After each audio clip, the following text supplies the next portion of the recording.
शासनकाल के 9 साल हो चुके हैं। सरकार ने अनेक दावे किए हैं, बहुत कुछ कहा है अपनी परफॉर्मेंस के बारे में, लेकिन कांग्रेस पार्टी के सामने सीधा 9 सवाल रखना चाहती है उनके नॉन परफॉर्मेंस के बारे में और पिछले 9 साल के रिकॉर्ड के बारे में। पहला सवाल अर्थव्यवस्था का है। ऐसा क्यों है कि देश में महंगाई और बेरोजगारी आसमान छू रही है?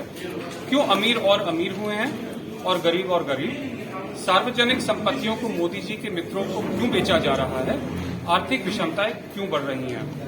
दूसरा सवाल किसान से संबंधित। ऐसा क्यों है कि पिछले 9 सालों में भी किसानों की आय दोगुनी नहीं हुई? काले कृषि कानून को रद्द करते समय किसान संगठनों के साथ हुए समझौतों को अभी भी लागू नहीं किया गया है। एमएसपी की गारंटी अभी तक क्यों नहीं दी गई है? तीसरा है भ्रष्टाचार और मित्रवाद से संबंधित। ऐसा क्यों है कि अडानी को फायदा पहुंचाने के लिए एलआईसी और एसबीआई में जमा जनता की खून पसीनों की कमाई को दांव पर लगा दिया गया है? भ्रष्टाचार को खत्म करने की बात करने वाले प्रधानमंत्री इस पर जवाब क्यों नहीं देते कि अडानी की फर्जी कंपनियों में 20,000 करोड़ रुपए कहां से आए? चौथा सवाल है चीन पर। ऐसा क्यों है कि चीन को ऐसा क्यों है कि चीन को लाल आंख दिखाने की बात करने वाले प्रधानमंत्री ने उसे 2020 में क्लीन चिट दी, कहा ना कोई घुसाया है ना कोई यहां है, जबकि आज भी हमारी जमीन पर कब्जा कर बैठा है। 5, सामाजिक सद्भाव। ऐसा क्यों है कि चुनावी फायदे के लिए जानबूझकर बंटवारे की राजनीति को हवा दी जा रही है और समाज में डर का माहौल बनाया जा रहा है? 5वां सवाल सामाजिक न्याय पर। ऐसा क्यों है कि महिलाओं, दलितों, एसटी, ओबीसी और अल्पसंख्यकों के खिलाफ हो रहे अत्याचारों पर प्रधानमंत्री चुप हैं? वे जाति जनगणना की मांग को क्यों नजरअंदाज कर रहे हैं? 7वां सवाल लोकतांत्रिक संस्थाएं। ऐसा क्यों है कि विपक्षी दलों और नेताओं के खिलाफ बदले की भावना की कार्रवाई की जा रही है? क्यों जनता द्वारा चुनी गई विपक्षी दलों की सरकारों को गिराया गया? पिछले 9 साल में संवैधानिक और लोकतांत्रिक संस्थाओं को क्यों कमजोर किया गया है?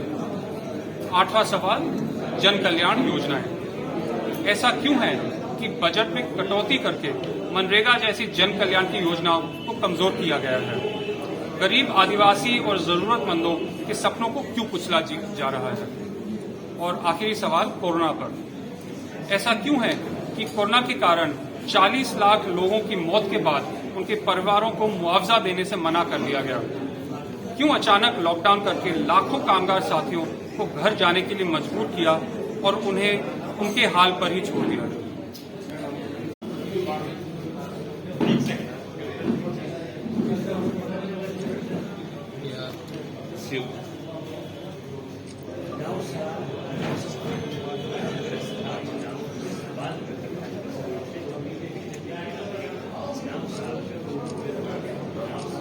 उनके परिवारों को मुआवजा देने से मना कर दिया गया?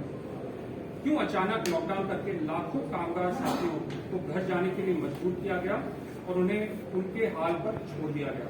और 4 करोड़ आपको याद होगा मजदूर पूरे देश में भटक रहे थे अपने घर जाने की कोशिश। तो ये हमारे 9 सवाल हैं, इनके डिटेल्स मैं दे सकता हूँ। यही कुछ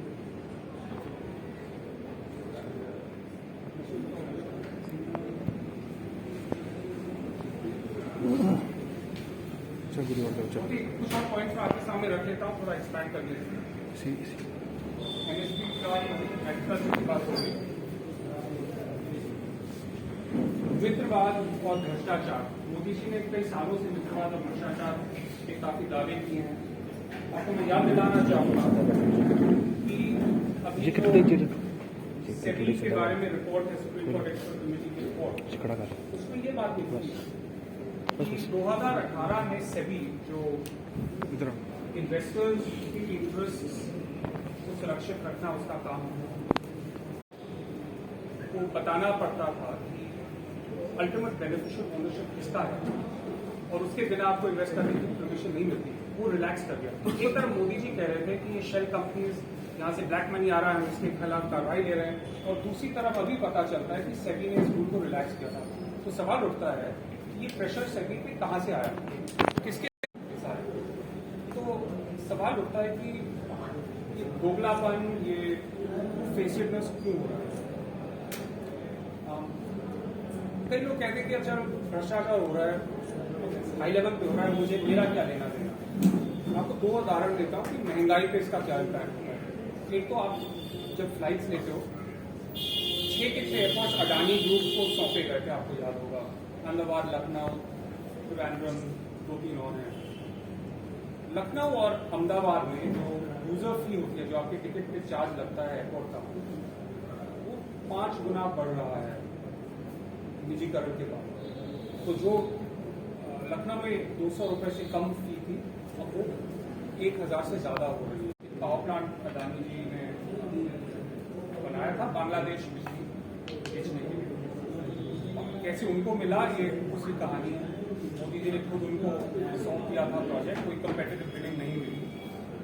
लेकिन झारखंड में जो पावर प्लांट बना, एक तो याद रखिए झारखंड में बहुत सारा कोयला है, लेकिन ऑस्ट्रेलिया से इम्पोर्ट होकर कोयला आएगा इस पावर प्लांट के लिए, वो रहेगी।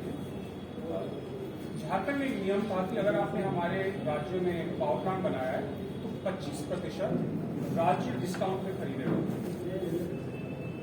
ये नियम झारखंड की सरकार, जो उस समय बीजेपी की सरकार थी, तो दबाव में आके बदल दिया, और झारखंड अब डिस्काउंट पे नहीं खरीद पाएगा अडानी से।